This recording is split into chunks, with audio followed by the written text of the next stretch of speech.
After the tragic death of over 60 children in Gambia, the WHO issued an alert that the cough syrup that these kids had been given was contaminated with diethylene glycol. These cough syrups were manufactured by a Haryana based pharmaceutical company called Median Pharmaceuticals. The company has repeatedly claimed that they follow international quality standards. And yet, as recently as this year, their products have been cited for not meeting even the Indian central and state quality standards. To discuss all of this and more, I'm joined by the author of a new book called The Truth Pill, uh, Dinesh Thakur and Prashant Reddy. Thank you so much for joining me. The book takes a deep dive at the regulatory failures that constantly lead to such tragedy in our country and by extension countries like Gambia. So I want to start off by asking, the book starts on a tragic note, very similar to what has unfolded in Gambia. Dinesh, this question's for you, where in Jammu in 2019, 12 children died due to the DEG poisoning in a similar manner as these kids in Gambia. And that tragedy unfolded at a time where initially it was passed off as a mystery illness, and then eventual investigations revealed the truth.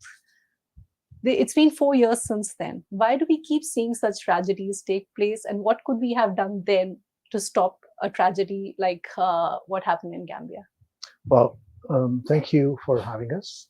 And to answer the question that you're asking, why do these things take place with such frequency? Because the one that happened in Jammu in 2019 was the fifth such event in the history of independent India. If you count from the time that we became independent all the way through now, we've had these kind of situations in Madras, in Mumbai, in Gurgaon, and now in Jammu as well. So the question then is this: why do these things happen? The frequency that they do. And the simple answer, well, there's a complex answer for which you have to read the book. But the simple answer is that because the regulatory system that's supposed to actually protect people of India from consuming substandard and adulterated drugs doesn't really work. Mm. You can unpack this in many different ways, which is what the book does, going into great detail with illustrative examples and the narrative of what really happened from the time that, the governing law for our medicines, which is the Drugs and Cosmetics Act of 1940, which was written prior to us becoming independent, how that's been perverted over a period of 75 years right now. The second question you asked is, what could we have done differently? I think the first thing that we have to do differently is acknowledge that this is a problem. I mean, the reason why Prashant and I wrote this book was because there is very little awareness about, how bad our medicine supply is. In developed countries, right? If you look at as a percentage of GDP, medicines, essentially, so healthcare is anywhere between, at the highest level in the United States, it's between around 15 to 18%.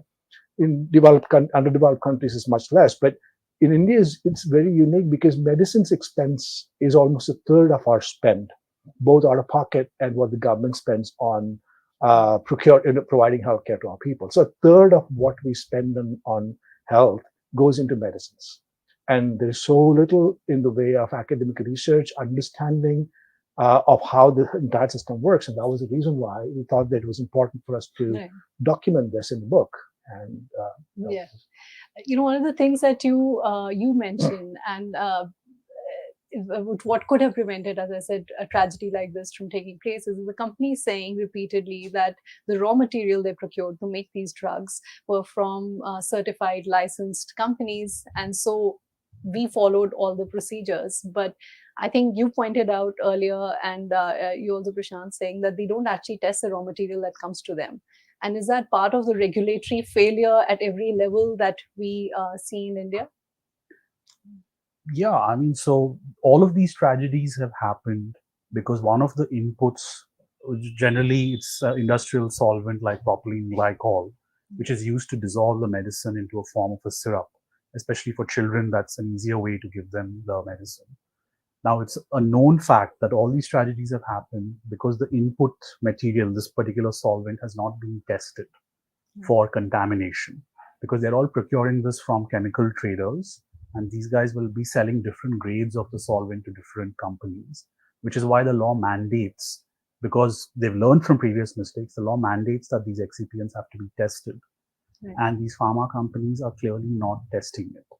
Now, a company like this particular company, Maiden Pharmaceuticals, which is at the center of this tragedy, they, from what we have seen and we've put out on Dinesh's Twitter handle, there has been a culture of lapses, which is why it appears that their products are being listed as not of standard quality. They've been blacklisted in Vietnam. The Bihar State Agency has blacklisted the drug at the company. So there's a pattern basically where these guys are not following good manufacturing practices. That would be our conclusion. And when the regulators, whether it's the state agency or the central agency, when they don't enforce the law and they let these, the smaller cases escape, it's only a matter of time before there's a more tragic case. Right. So they can never be a let up when it comes to regulatory vigilance. Right. They have to be on the job 24/7.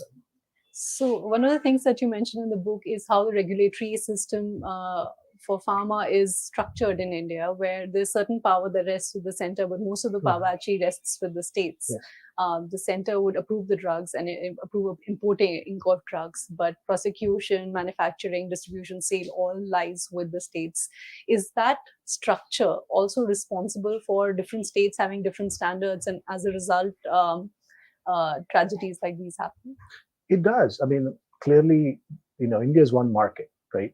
A drug manufactured in Himachal Pradesh, which is our largest manufacturing facilities state-wise, right, makes it to Tamil Nadu or Mizoram within a matter of a week. But the fact remains is that, if a substandard drug is found in Kerala or Karnataka by the state drug inspectors, there is very little that drug inspector can do to try and stop that batch of drug or similar batches of drugs being made by the manufacturer in Himachal Pradesh. Because we are a federal system, because states essentially enjoy sovereignty over their sort of area, jurisdiction, the least that can do, the inspector in Karnataka can basically write a letter and tell the one in Himachal Pradesh that, look, we found a problem with one of your manufacturers. And the incentives for the government of Himachal is very different. They are more driven by the licensing revenue. There's an excise-free zone there, and they would want to sort of not jeopardize the industry. So their incentives are very different than perhaps the incentive of the state government in Northeast, for example. Right? This federated system of governance that we have in our country is largely responsible for the dysfunction in the regulatory system that we see. The argument we make in our book in sort of understanding and laying out how the system has evolved prior to independence, starting with the 1931 Chopra Committee report all the way to now, and systematically showing how at each step we've had an opportunity to fix it. Right. But successive administrations have turned a blind eye for it. Yeah. And unless we sort of fundamentally restructure the way that we think about drug regulation in the country, I'm afraid we'll keep running into situations of this nature. Right. And one of the ways in which you sort of turn a blind eye is the punishment associated with when it comes to adulterated, not quality standard drugs. And in your book, you've illustrated how case after case after case, the punishment is a small fine or a jail term, which officially is 1 year, but they get away within 20 minutes. Simple imprisonment till the rising of the court. Right. I think that's and I find it really disturbing when I read the book and repeated cases where adulterated drugs that can eventually cause serious damage meet with such lenient punishments. And why would that be? Is there an attempt to change that? Yeah, so I mean, a lot of these cases actually involve drugs that are not of standard quality, but the nature of the defects is such that you can have serious ramifications for health. For example, one of the cases we discuss in the book is an antibiotic which had only 12% of the active ingredient that was advertised in the labeling. Now, if a doctor were to give that antibiotic to a patient with a serious infection, chances are that patient would actually die. Right. Now, the problem is when this goes to, these cases are all prosecuted criminally before judicial magistrates.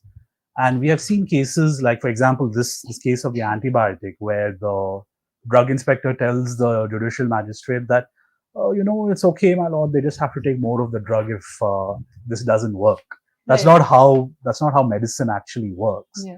And for the judge, I mean, this is a magistrate who's sitting and seeing, like violent crime and theft cases every day. Yeah. When he looks at a case like this with a white collar defendant, in his mind, it's a victimless crime. Right.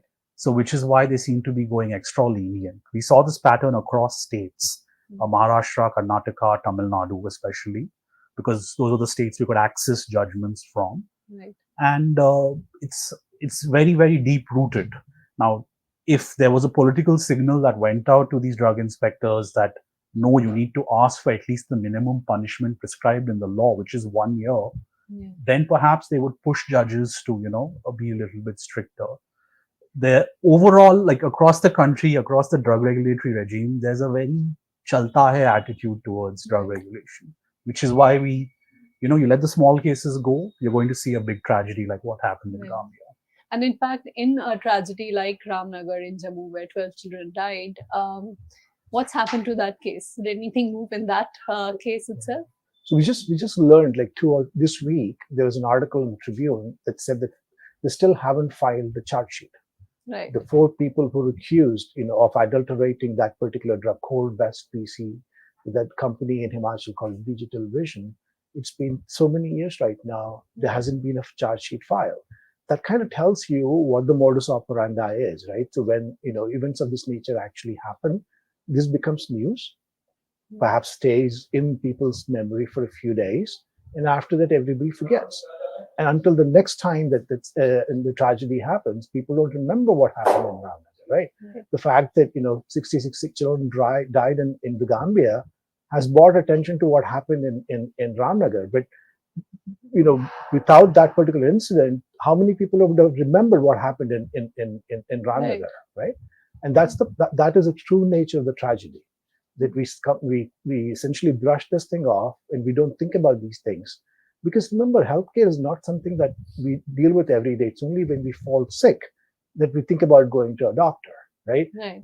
And if you don't try and address fixing our problems when we are healthy, then when we fall sick, we won't have the benefit of a functioning system.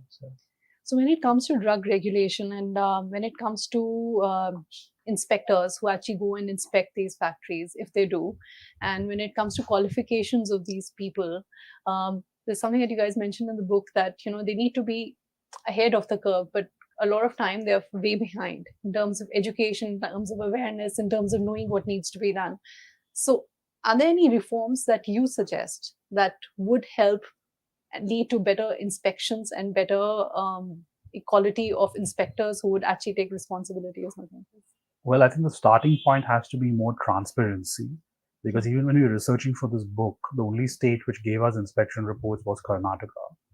Now, if we had a system like in the US where they proactively publish inspection reports, when those reports are out in the public and can be scrutinized by experts and the industry, only then can we have a conversation on how better to improve these standards.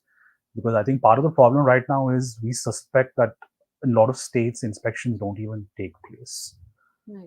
There are only certain states like in the south, maybe Tamil Nadu, Karnataka, which are a bit stricter about this. But the first step would be transparency. The moment drug inspectors know that their report is going to be up on a website for public viewing, it will completely change the way that they do their job. And so these reports are not made public at all. Okay. I wanted to ask you, when an incident like this happens in Gambia, where does the buck stop? Does it stop because the center is saying that the state is to blame and the Haryana state regulators should have caught this, but the company is saying that you are the ones who gave us a license. So where does the buck stop when something like this happens? Well, the buck actually should stop at the drug regulator, right? At the end of the day, right, the company's interest is to make money. They will try and sell a product. The regulator's interest should be to protect public health, right? That is why we have a regulator. If we expected all companies to behave ethically all the time, there won't be need for a regulator, right? The challenge I think we have in India is that our regulator speaks more for ease of doing business than protecting the public health of people of India. You asked an earlier question about qualifications of people who actually are within the bureaucracy that enforces the drug supply chain, right? This is not something that I am saying for the first time today. 2012, the Parliamentary Standing Committee on Health, they reviewed this functioning of a regulator. One of the things that they pointed out there was that the skills and qualifications needed in order to administer a public health focused regulation are very different than what the current law has as requirements for qualifications of a drug regulator, right? Okay. This is what the Parliamentary Standing Committee has said. It's a 10, I mean, this is in 2012, right? We're in 2022. A decade has passed. Nothing's changed. That the government has said that the Gambian government did not test the drugs that came to them. But is it, those are all economies that are struggling financially with funding crisis. Can you actually pass the blame there? So across the world, there is no practice of testing each batch before you use it. This is a practice prevalent in India, especially in government departments, government hospitals, etc., where it's not done consistently. And that's because they don't trust our own regulator. That's the reason they do it. In most countries, it's presumed that if once a drug is manufactured in a facility, that it is of standard quality. So this excuse that they're trotting out is completely bogus. Now that you brought up good manufacturing practices, there was an attempt made to sort of improve them and make them more stringent. But I was reading in your book that they've finally been again diluted. What plagues GMP practices, and why is it that despite some attempts to improve and make them more stringent, they keep falling back? So there is this trope that always is kind of said that if you improve standards, if you start imposing higher standards, the cost of medicine goes up, right? This is what the industry is kind of talking point is, which I think is a completely nonsense, and that binary does not exist, right? What good is medicine, even if it's cheaper that you buy, if it doesn't work, right? It doesn't help anybody. The point here is this, right? I think that the standards that we have in our country, they're different from the standards that are in advanced countries. So let's acknowledge that, right? We have two different standards, a set of standards that pharma companies follow. If they make a product, for example, for the United States, they'll follow a much stringent standard than what they make it for the local market or to export to Africa. The problem that we're talking about here is that even for the lower standard that is applied in our country, they fail to meet that lower standard. Right. We're not talking about meeting the standard that it is for advanced countries like Europe and the United States. We're talking about a low standard that we have, compared to what they have over there. And even then, we don't comply with that. Right.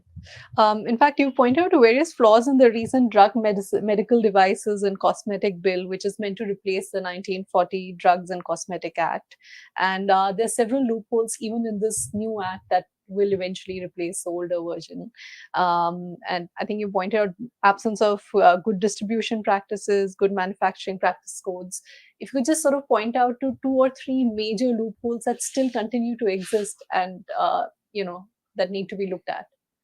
Well, I mean, one issue is obviously the centralizing of licensing of all manufacturing facilities. This is a low-hanging fruit. The government itself has flagged this as an issue. For some reason, they're not included in this law. The second point is this new bill actually makes things even worse. We had written an opinion piece in one of the national papers explaining that the government is now trying to decriminalize certain quality issues to a serious detriment of public health. So in India, we have quality standards are set by a body called the Indian Pharmacopoeia Commission, which is a government-run body. Right. And instead of just following those standards, the new bill proposes 43 exceptions to those particular standards, wherein if you fall within those exceptions, and your drug is detected to be, declared not of standard quality because of those 43 exceptions, you will only have to pay a fine, and the offense will be compounded by the drug inspector, which means no jail time. Right. And the industry is pushing very hard for this. They're calling it decriminalization Hmm. because the government has made moves to decriminalize offenses under certain other laws, which made complete sense. Like, if you miss a filing deadline with a regulator, nobody Right. should go to jail for that. That's a stupid way to regulate. But when it comes to pharmaceutical drugs, the moment you are causing harm to a human body, you should be held liable, and prison time has to be there on the books. At the end of the day, under the Indian Penal Code, if I cause you any hurt, Hmm. I will be sent to jail. Why should the standard be any different for Yeah. for a big pharmaceutical company? And you're talking about life-saving drugs here. Exactly. So Yeah. I just wanted to end by asking you, what would be your recommendations if India seriously wants to rework its regulatory framework, and that need to be included here? That's what we said in the book as well. I think we should junk the current Drugs and Cosmetics Act, and we should rewrite, our governing regulation, taking into account our realities. Right, we are a union of states. We have our own challenges in terms of accessibility of medicine. We do not have access to primary health care in our rural villages. Medicine is our first line of defense, unlike in other countries where you have access to primary health care. We have our own challenges, and we need to look at our drug regulation, the context of those challenges, and ensure that we provide appropriate enforcement mechanism, which is sorely lacking, in Right. the current way of doing things. Yeah, absolutely. Enforcement, and it's really sad that a tragedy like the Gambian tragedy has brought Yeah. attention to an issue which should have been a Even we top feel really priority. terrible that we're launching this book, in this Yeah. in this backdrop. I mean- Wasn't the most appropriate. No, but I think if area. it sort of puts the attention to the issues that you raise in your book, Yeah, that's the hope, it's worth it, that we don't see and- another tragedy yeah, like this. yeah. And we learn from this tragedy and the tragedy that has happened repeatedly in India that has been recorded. Yeah. Thank you so much for speaking You're with me. It's been Thank a you pleasure. so much for sharing. Thank you. Thank you.